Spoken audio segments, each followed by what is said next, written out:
Good morning. Welcome back. Let's get started today.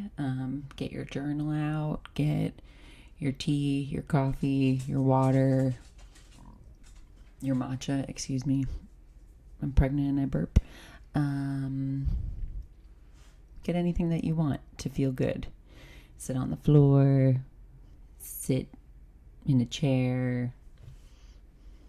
Don't sit. Lay down, whatever it is that you want.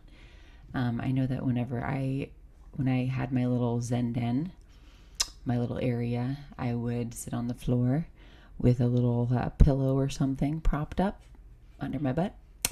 And there's a good feeling about being on the floor. It's a very grounding feeling. And I feel like maybe at some point I'll record these on the floor. So let's just get started. Let's take a couple deep breaths. We are not thinking about what is going to happen today. We are not thinking about, unless you need to think about it in order to, if it's something that you want to work on, if it's something that you're not looking forward to, which I understand. Every day I have something that I'm not looking forward to doing, but let's try and, we're not putting it to the side, but we're not putting so much focus on it. So we're just going to take a couple deep breaths. We're going to breathe in for 4, out for 6, stimulate the parasympathetic nervous system, calm it down. So let's go ahead. We're going to breathe in and inhale. 1, 2, 3, 4. Exhale. 2, 3, 4, 5, 6. Inhale. 2, 3, 4. Exhale. 2, 3, 4, 5, 6. Last one I'm going to do with you. Inhale.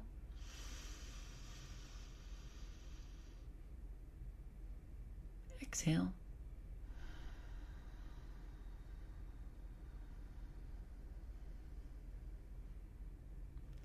It's a good practice to know that when you exhale for longer, it calms the system.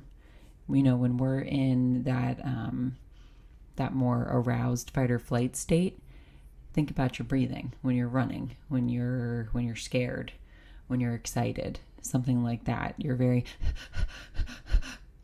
very small breaths. When you do these longer exhales, it's just triggering your brain and your nervous system to basically know that you're safe, know that you're good. So it's a good practice. Just whenever you're feeling a little overwhelmed, whenever you're feeling a little out of sorts, you are able to just connect to your breath. Easy. It's a tool that wildly underused. So today, it's just going to be kind of a quick talk about fear. And I'm going to talk probably a lot about fear because it's just something that I'm resonating with this past year. Once I turned 33, a couple things happened to me where I felt the fear of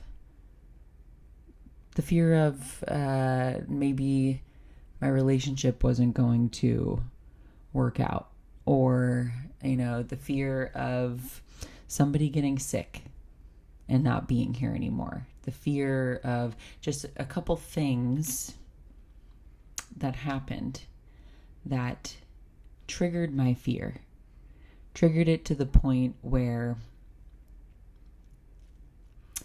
it overtook me. And I like to think that our emotions and our thoughts are just like little characters, just like the movie Inside Out.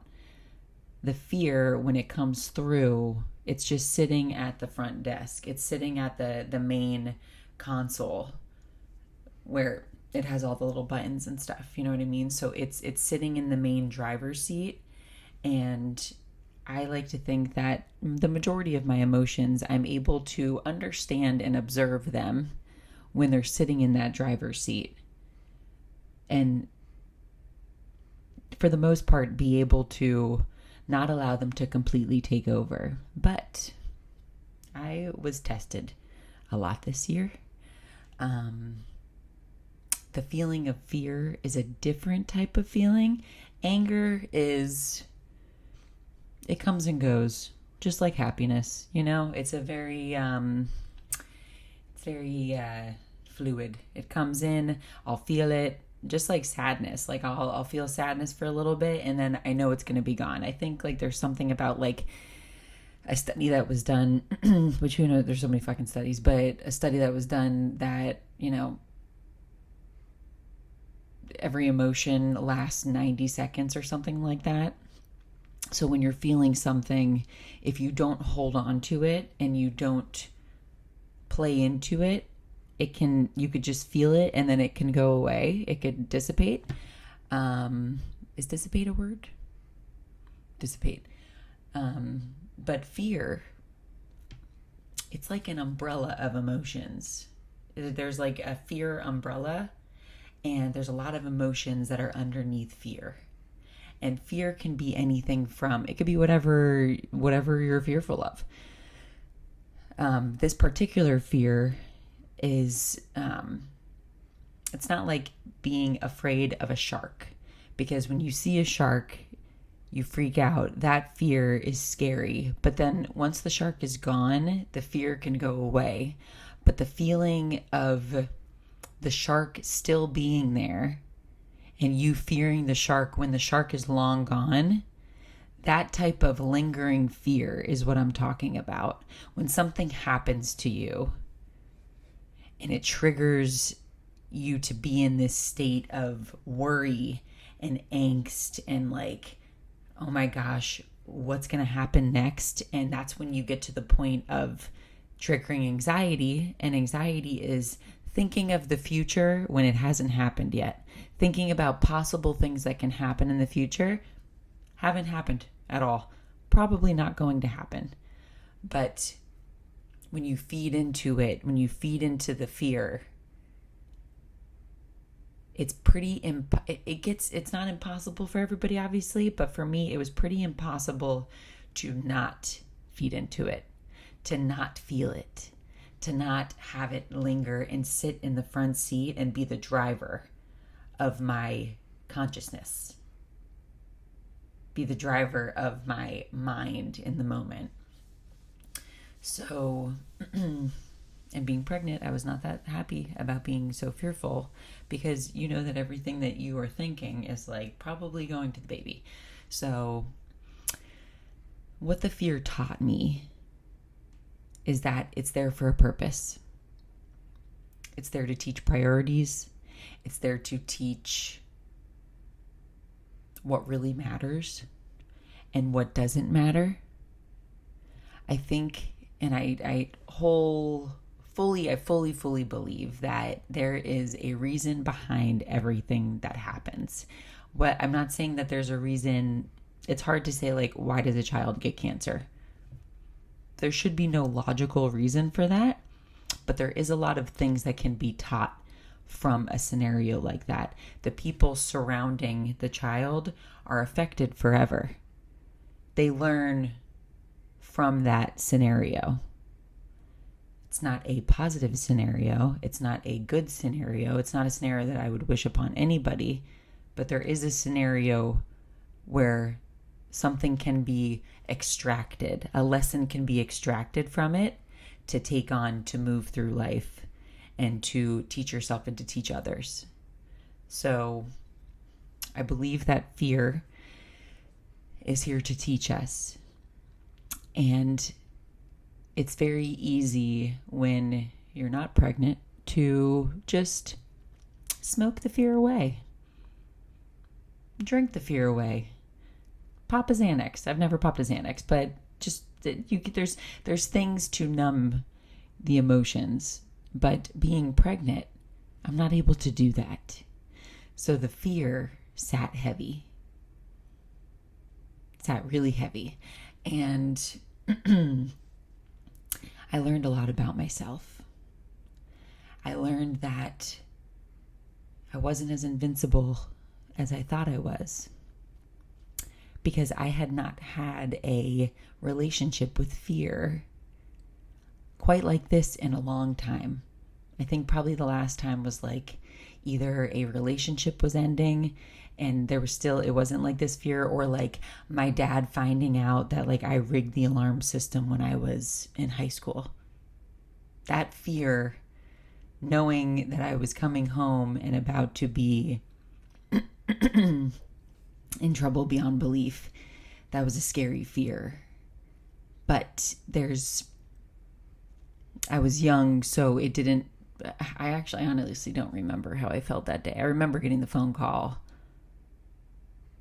because he had an alarm system guy come in just to check, like, to make sure if we need a new alarm system or whatever. And then the guy is like, oh, your daughter learned how to rig it to where you can open up the window without the alarm being triggered. So, because I would sneak out. So that was a scary time.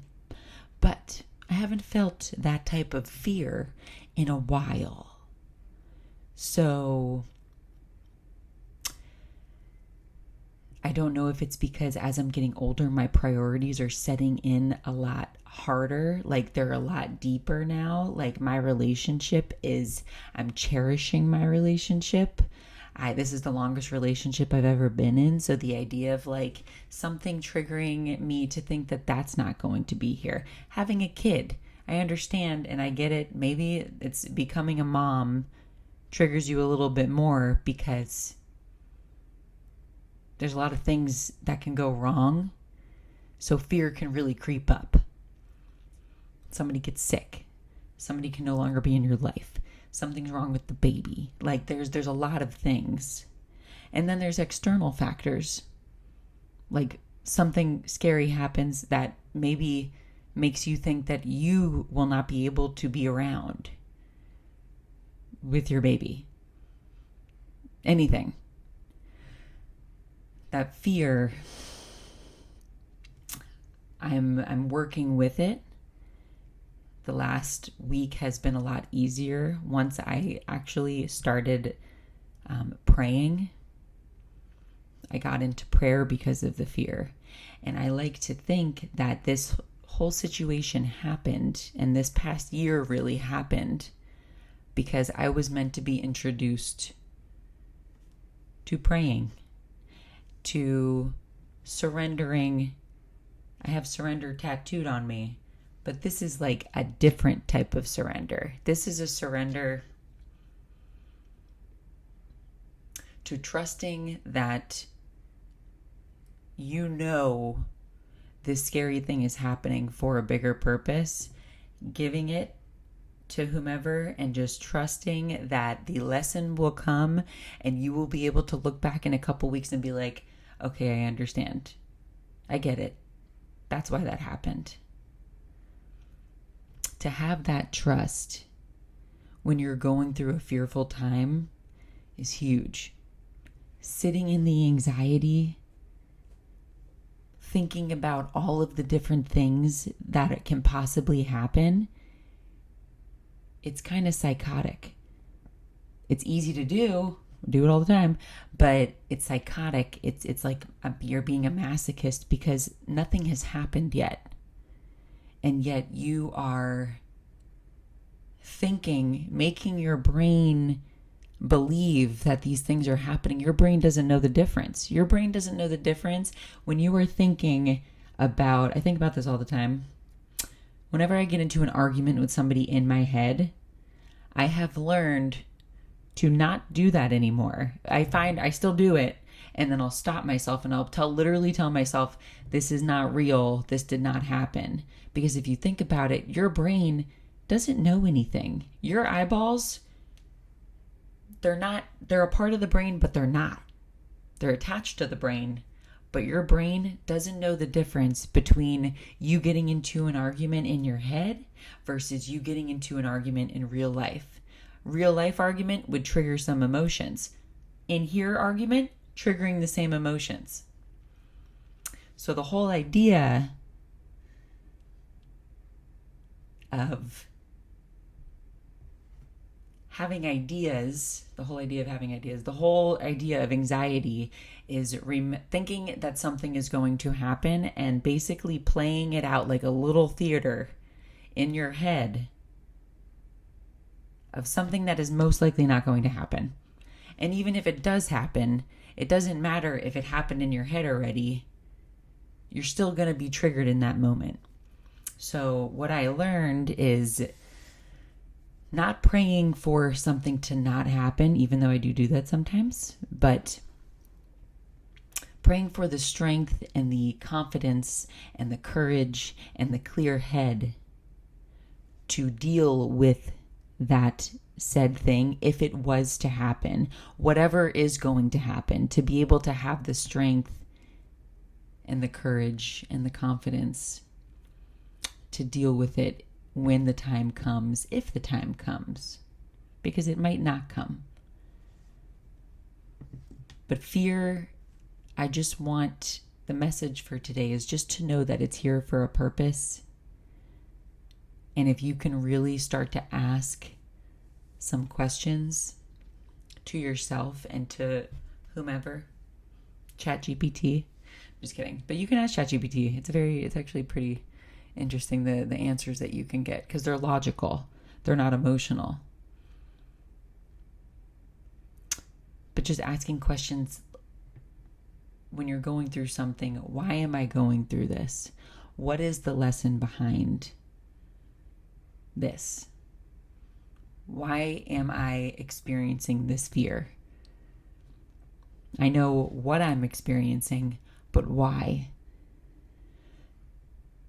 I do think that it is so important to know, and it's a cool way of living life to be able to know that every situation there's something that can be extracted and learned about that situation, and then you always look back and being like, that's why that happened. It's a comforting feeling to know that something is happening to you because there's growth that's happening. Just like when you go to the gym and you work out and you are sore as hell, you're not sitting there going like, oh my God, why is this happening to me? This hurts so bad.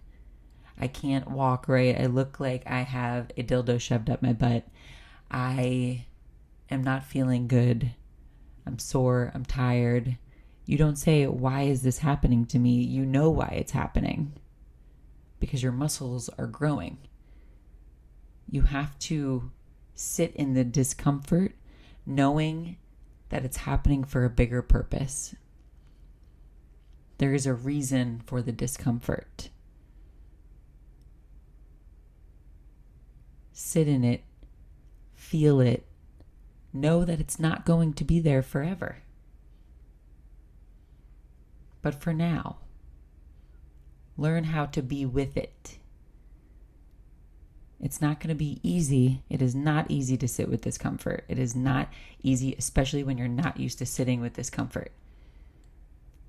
But it's practice.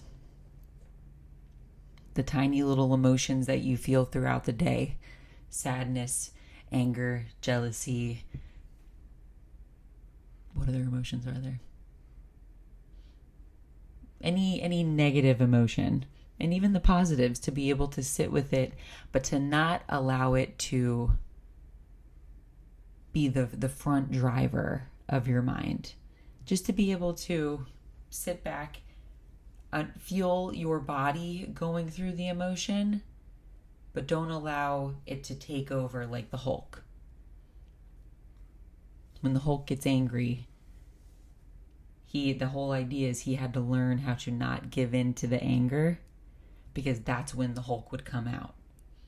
The guy, whatever his name is, would have to learn how to balance that anger, Because if he didn't, that emotion would go and turn him into something that he is not. Even though the Hulk is cool. The Hulk is cool. So with fear, I plan to talk about it a lot, but just know that there is purpose behind it. There is a lesson that is trying to be bestowed upon you. When we run from it, the lesson cannot be felt. It cannot be heard. It cannot be learned. It cannot be seen. But when you sit with it and you really ask yourself, okay, what's going on? Why is this happening? The answer will come to you. You just have to be open to it. You have to tell yourself, your higher self, whomever you believe in, I want to know. Please tell me what the lesson is. Because once you know the lesson, there's a sense of relief. Because it's like, oh, I'm super sore. I feel like crap. I feel like a dildo is at my butt because I went to the gym and my muscles are growing. I'm going through this thing right now because this happened in the past and I need to learn from it. And now I'm here. And now I have learned and I see it. Hindsight is 20/20. So for today, if you feel an emotion come up, feel it. It doesn't have to take over. Don't allow the anger or the sad, whatever. I don't know why I'm having such a hard time thinking about different emotions, but don't allow the emotion monster to engulf you and turn you into a different version of yourself, because then that's when anxiety hops in and depression and other emotions hop in, because they're just riding the wave of the negative emotion monster. But if you pull back and you're like, I'm going to feel you. Why are you coming through? Ask it a couple questions. Journal about it. Write it, whatever. Talk about it out loud into your phone, whatever it is. But you are in control. You are the driver. Don't allow these other things to come through and be the driver. Even the positive emotions. I'll be done in a second. When you are going through something that makes you feel positive, that makes you feel good, you're like, yeah, excitement, excitement, excitement. Yes, joy, joy. If you allow that to take over you, when that is no longer there, or the thing that is creating the excitement is no longer available to you, you're in this excited monster suit. I don't want to say monster, but suit. You're in this excitement suit and you're like, there's nothing triggering me. So why? Oh, I feel down. Like there's nothing. Why? I was just excited and then now I'm not excited. I was just feeling good and now I'm not feeling good. It's just an emotion. It's just flowing through you. Enjoy it in the motion, in the motion. Enjoy the emotion in the moment. Take it in. When you're feeling something good, be like, thank you. This feels so good. Thank you. I'm learning from this because I am grateful that it is happening. I am learning gratitude in this moment because even the happy moments are there for a purpose. Say thank you. Release the grip. Negative emotions, which are not really negative, but negative emotions come in. Thank you. What can I learn from this? Release the grip. Know that they will be gone soon. If you hold on to it, they will stay with you, just like fear. And I'm working through the fear. So if you're working through it too, I feel you. I hope you guys have a beautiful day. Play with your emotions today. Something comes through, feel it, but then learn to be neutral with it. Take in what needs to be taken in, and then let it go back into the water. Let it flow away. Have a beautiful day. I will see you guys tomorrow.